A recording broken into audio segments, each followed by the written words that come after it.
you doing, Manginas? Tangy Toddler here, bringing you guys Domination on Bootleg.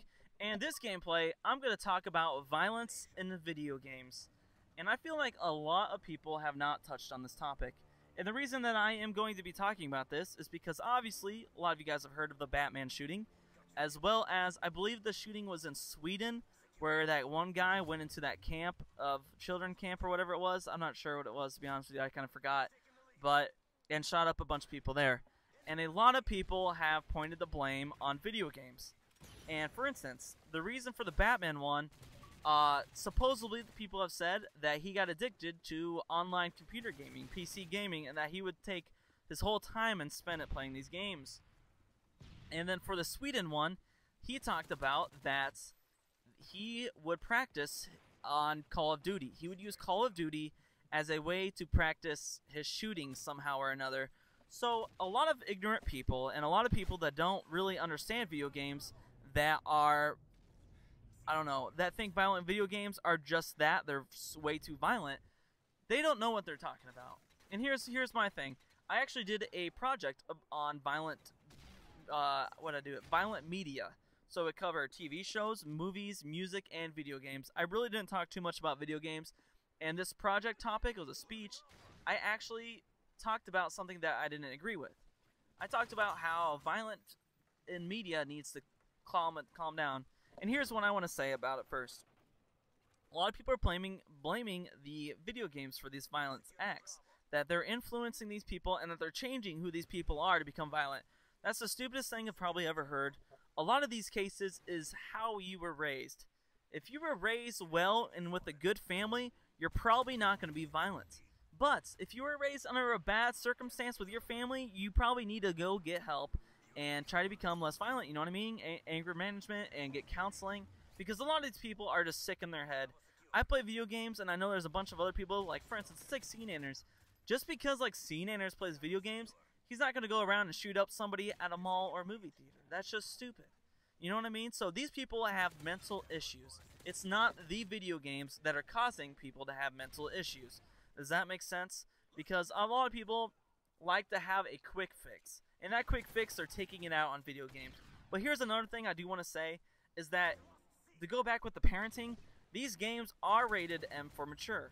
So some of these people, some of these little kids probably, and some of you guys, I know a lot of you guys that are watching this video right now are not 18 years old. Obviously, some of you guys are mature enough to play these games, and that's fine. But obviously your parents have to buy it for you, so it's your parents' choice to decide whether you are ready to play this game or not.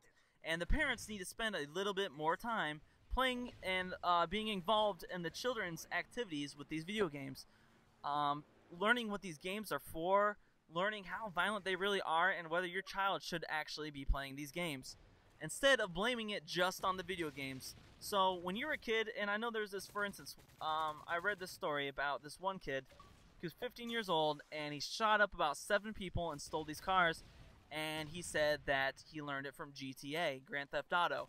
No, he did not learn it from Grand Theft Auto. He was probably raised in a bad environment, bad family, and his parents bought GTA for him and let him play it a lot. You know what I mean? If you're at that age and you're a child, you probably should have your little gaming time restricted to a certain amount. You should go have a real life.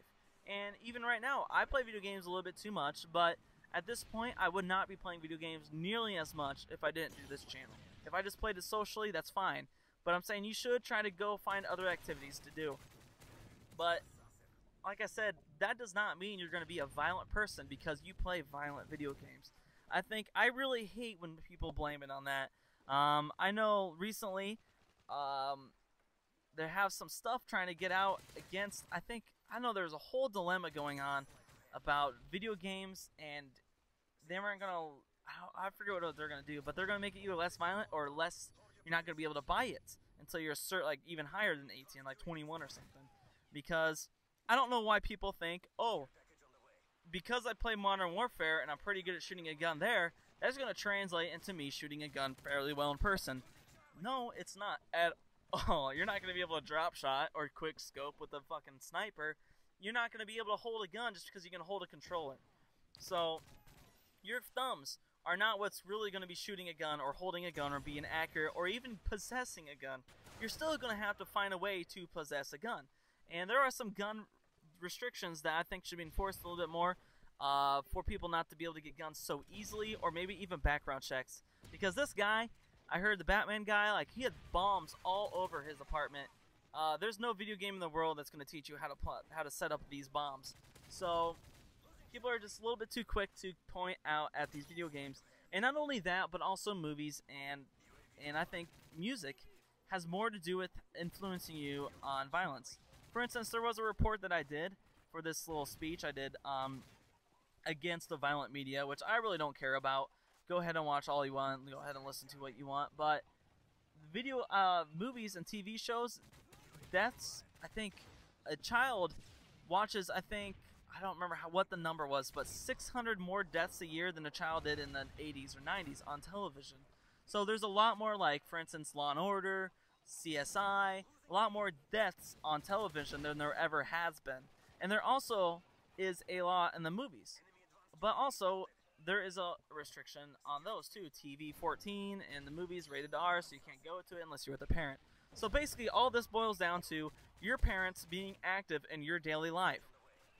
A lot of parents just think, oh, these video games are bad for my child. Well, they're not. A lot of good video, for instance, Portal. Portal is probably, I think, in my opinion, a great video game for just because of entertainment, but it also helps you think in solving these problems. A lot of video games helps you by, if you die some way in your game, for instance, Call of Duty, if you're playing campaign on the hardest level, you happen to die, you figure out a new way to do that. So you're still thinking and having some brain activity, thinking out a new method. You have to think of strategy in all these games. So Portal, you have to think of strategy, you have to do, if this doesn't work, will this work? And you have to think about all this stuff. So video games is helping your child and children and us think and use your brain.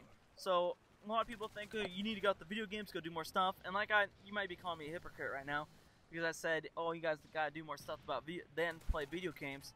And I mean by that, by social life, and you need to have some kind of physical activity, whether sports, because I'm missing sports a lot right now.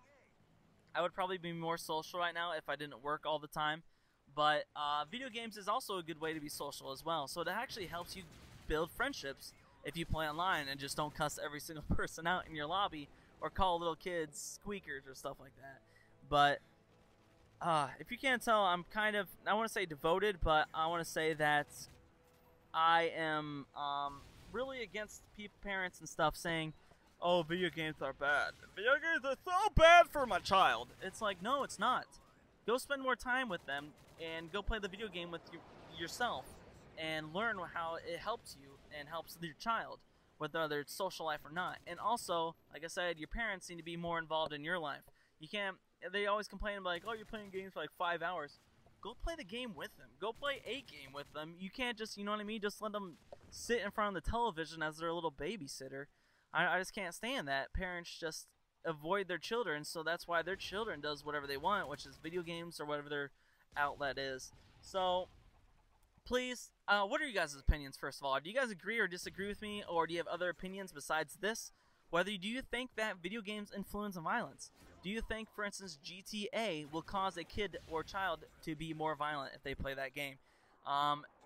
I think it is more about the family. For instance, my parents would not have bought me GTA until I was old enough to buy it myself.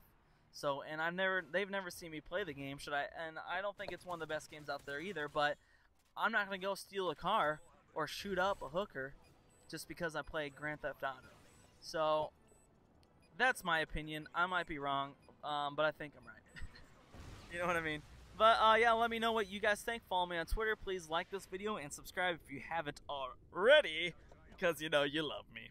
And how about you guys just, you know, don't shave and have your mangina stay a little bit hairy. Stay hairy, mangina.